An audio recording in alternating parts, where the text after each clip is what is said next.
Hi everyone. In this video, we will understand how we can solve such type of set. In this set, we are given that iQuanta launched its crash course for few subjects. The following graph shows the percentage-wise breakup of the students who enrolled in the different subjects in the year 2020 and 2021.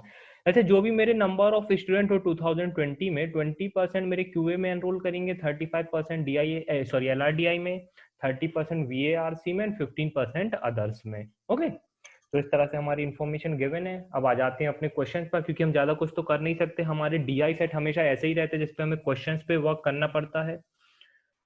From among the LRDI student who enrolled in 2020, 5% student enrolled again in 2021 as well. Let's say यहाँ पे student है मेरे 100x.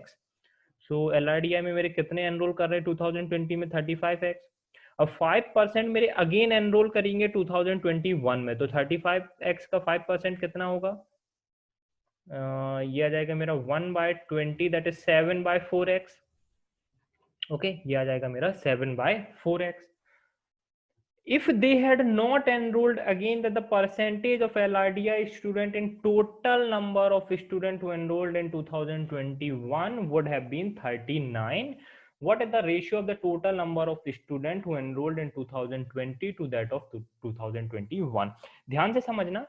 अब जो ये है, okay, जो ये वैल्यू है, अगर ये स्टूडेंट मेरे यहाँ पे जो ये स्टूडेंट है, अगर ये 2021 में एनरोल नहीं करते, तो जो ये 40 वैल्यू है, लेट्स से यहाँ पे वैल्यू कितना है 100y. Okay, total number of student कितने 2021 में 100y. तो ये जो वैल्यू है 40y, ये 40y नहीं होती, ये वैल्यू क्या होती 39y. पर हम देख सकते हैं ये वैल्यू 40y क्यों है? क्योंकि हमारे ये स्टूडेंट दोबारा एनरोल कर रहे हैं 2021 में. तो देखिए काफी स्टूडेंट यहाँ पे मिस्टेक कर देते हैं, एक बहुत ही सिली मिस्टेक कर देते हैं जो कि हमें अवॉइड करना चाहिए. वो क्या करते? वो करते जैसे 39y होता, उसमें ऐड करते वो ये वैल्यू को. ओके, उसमें ऐड करते वो ये स्टूडेंट को, जैसे पहले जो भी हमारे न्यू स्टूडेंट रहे होंगे 39y, और ये स्टूडेंट हमारे वही हैं जो हमारे दोबारा एनरोल कर रहे हैं, और इन सब का टोटल मेरा क्या हो जाता 40y. यहाँ से मेरे x और y का रेशियो क्या आ जाता 4/7, और वो मेरा आंसर क्या मार्क कर देते? वो आंसर मार्क कर देते ऑप्शन नंबर डी. पर ये गलत है. क्यों गलत है? क्योंकि देखिए हमने यहाँ पे एक चीज, हमने सिंपल सी चीज मिस कर दी है. वो ये चीज हमने यहाँ पे मिस कर दी है, हमने यहाँ पे डायरेक्ट 39y में ये वैल्यू ऐड कर रहे हैं हम. ओके, पर हम ये चीज नहीं ध्यान दे रहे हैं. सपोज जो भी हमारे टोटल होगा, अब जो हमारे ये स्टूडेंट अगर एनरोल नहीं करेंगे तो हमारे टोटल में भी कहीं ना कहीं फर्क तो पड़ेगा ही. ओके, अगर ये स्टूडेंट हमारे दोबारा एनरोल नहीं करेंगे तो हमारा टोटल भी कहीं ना कहीं डिक्रीज होगा. ओके, तो हमारा जो इक्वेशन बनेगा वो हमारा बनेगा 40y minus 7/4x divided by जो भी हमारा टोटल है 100y माइनस 7/4x. और इसका जो हमारा परसेंटेज है, ओके, अगर ये स्टूडेंट हमारे एनरोल नहीं होते तो इसका हमारा परसेंटेज कितना था 39%. ओके, अब जब आप इस इक्वेशन को सॉल्व करेंगे, आप कैलकुलेटर यूज करके सॉल्व कर सकते हैं इसका. जब आप इक्वेशन को सॉल्व करेंगे तो आपका रेशियो आएगा x और y का 400/427. ओके, तो हमारे इस क्वेश्चन का आंसर क्या हो जाएगा? Option number 2. ओके, तो छोटी छोटी चीज है जिन पे हमें फोकस करना पड़ता है. जो हमने पहले यूज किया था 39y/7/4x is equal to 40y, इसमें हमने अपने टोटल को कंसीडर नहीं किया था. ओके, पर हम देख सकते हैं अगर ये हमारे स्टूडेंट एनरोल नहीं करते दोबारा, तो हमारा टोटल भी तो कहीं ना कहीं हमारा डिक्रीज होता. ओके, टोटल पे भी तो हमारा थोड़ा बहुत फर्क पड़ता. ओके, इसलिए हमारा जो करेक्ट अप्रोच है वो अप्रोच हमारा ये है. ओके, सो फर्स्ट क्वेश्चन का आंसर हो गया हमारा 400/427. सेकंड क्वेश्चन पे आ जाते हैं. If from QA 5% student out of those who enrolled in 2020 enrolled again in that subject in 2021, and the total number of students who enrolled in 2020 and 2021 were 1900 and 2000 respectively. तो ये 1900 है, ये 2000 है, तो QA मेरा कितना आ जाएगा 2020 में? ये आ जाएगा मेरा 380, और ये कितना आ जाएगा मेरा 300. ओके, अब मेरे को बोला गया है इसमें से 55%, इसमें से मेरे 5% अगेन एनरोल करेंगे इस जो भी हमारे 2021 में QA में. ओके, तो 5% ऑफ दिस कितना हो जाएगा 19. ओके तो जो ये 300 स्टूडेंट्स हैं इसमें से 19 मेरे वही होंगे जिसने 2020 में भी एनरोल किया होगा। अब मेरे को क्या बोला गया था, out of the QA student who enrolled in 2021 what percentage of the students enrolled in the subject for the first time. तो 300 minus 19 that is 281 enrolled for the first time, और इसका हमें परसेंटेज निकालना है। तो इसका जब आप सॉल्व करेंगे तो हमारा परसेंटेज आएगा 93.66। सो हमारा आंसर क्या हो जाएगा 93.66, दैट इज ऑप्शन नंबर 1।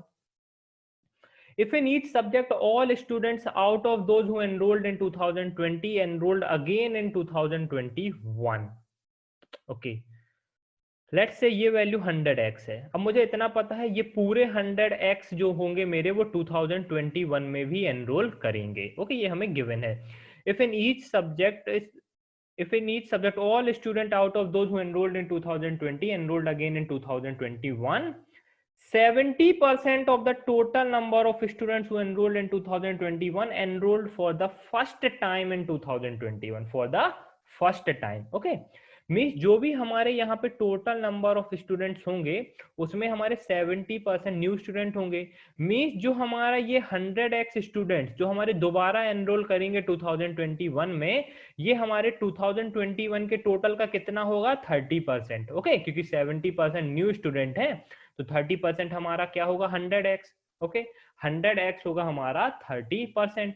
तो अगर मैं यहाँ पे लेके चलूं, ओके यहाँ पे लेट्स से यहाँ पे वैल्यू मेरे नंबर ऑफ स्टूडेंट कितने हैं y, तो 100x is nothing but 30y। तो x की वैल्यू कितनी आ जाएगी 30, y की वैल्यू कितनी आ जाएगी 100। तो इनका रेशियो मेरा क्या आ जाएगा 1 मिनट। ओके y की वैल्यू आ जाएगी 100, मैंने 1000 लिख दिया 1 मिनट। ओके y की वैल्यू आ जाएगी 100। ओके तो इनका मेरा रेशियो कितना आ जाएगा x y y का रेशियो आ जाएगा मेरा 3/10 का। तो x y y का रेशियो आ जाएगा 3/10 का। तो फिर मेरे यहाँ पे नंबर ऑफ स्टूडेंट कितने होंगे 100 इंटू 3 दैट इज 300 और y इंटू तो ये हो जाएगा मेरा 1000। ओके तो इनका देखिए मेरा रेशियो क्या है 3/10। ओके तो ये हो जाएगा मेरा रेशियो। अब मेरे को क्या बोला गया है then at most what percentage of the LRDI students who enrolled in 2021 enrolled for the first time.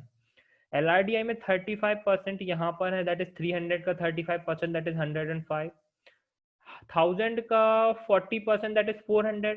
उसमें से 105 दोबारा एनरोल करेंगे तो न्यू स्टूडेंट कितने होंगे मेरे 295, और इसका मुझे परसेंटेज निकालना है। तो जब इसका आप परसेंटेज निकालेंगे तो this will be 73 point something. Okay तो हमारा आंसर क्या हो जाएगा ऑप्शन नंबर 3। फोर्थ क्वेश्चन पे आते हैं। If all the student who enrolled in 2020 enrolled again in the same subject in 2021 then which of the following is a possible ratio between the total number of student who enrolled in 2020 and 2021। Let's say हमारे 2020 में total number of student 100x हैं, 2021 में total number of student 100y हैं। तो इनका हम note down करते हैं QA LRDI VARC and others. यहाँ पर वैल्यू आएगी 20x, ये आ जाएगा 15y, ये आ जाएगा 35x, ये आ जाएगा 40y, ये आ जाएगा 30x, ये आ जाएगा 25y, ये आ जाएगा 15x, ये आ जाएगा 20y। ओके 20 25 40 15, ये आ जाएगा 20 35 30 15। अब मुझे इतना पता है जो भी ये मेरे स्टूडेंट है हमें गिवन है ये कि if all the student who enrolled in 2020 enrolled again in the same subject, means हमारे जो भी सभी सब्जेक्ट किसी भी पर्टिकुलर सब्जेक्ट के स्टूडेंट्स होंगे वो सभी दोबारा एनरोल करेंगे नेक्स्ट ईयर। तो ये 20x मेरे यहाँ पर भी आएंगे। तो इतना मैं कह सकता हूँ जो ये 15y की वैल्यू होगी ये 20x से कम तो हो नहीं सकती। ओके क्योंकि 20x जो भी मेरे पूरे स्टूडेंट्स होंगे वो दोबारा एनरोल करेंगे यहाँ पे। तो इतना हम जरूर कह सकते हैं कि 15y must be greater than और equal to 20x। Okay so 3y must be greater than or equal to 4x, so y must be greater than or equal to 4/3x। okay y must be greater than or equal to 4/3x। Same यहाँ पे ratio निकालते हैं हम। यहाँ पर हमारा क्या ratio आएगा, यहाँ पर आ गया हमारा y must be greater than 4/3x। यहाँ पर क्या आएगा हमारा y must be greater than 7/8x, greater than और इक्वल टू। ओके यहाँ पर क्या आएगा y must be greater then 6/5x, और यहाँ पर क्या आएगा, y must be greater than और इक्वल टू 3/4x। ओके, ये आ जाएगा 4/3, 7/8, 6/5, 3/4x। अब मेरे को क्या बोला, पॉसिबल रेशियो। ओके, तो जैसे अगर मेरे x की वैल्यू 1 और 2 ली मैंने, सपोज x की वैल्यू मैंने 1 ली, y की वैल्यू 2 ली, तो देखिए अगर मैं x की वैल्यू 1 रखूं तो 2 must be greater then 1 point something. Yes, ये हमारा सही है। ओके, ये क्वेश्चन हमारा सेटिस्फाई करा। हमारा मोटिव यही है कि हमें चेक करना है किस रेशियो में हमारे ये चारों इक्वेशन सेटिस्फाई करेंगे। यहाँ पे x की वैल्यू 1 रखूं और y की वैल्यू 2, यस ये भी सेटिस्फाई करेगा, यहां पर भी सेटिस्फाई करेगा और यहां पर भी सेटिस्फाई करेगा। तो डायरेक्ट हमारे इस क्वेश्चन का आंसर क्या हो जाएगा, ऑप्शन नंबर 1, और कोई वैल्यूज हमें चेक करने की जरूरत नहीं है।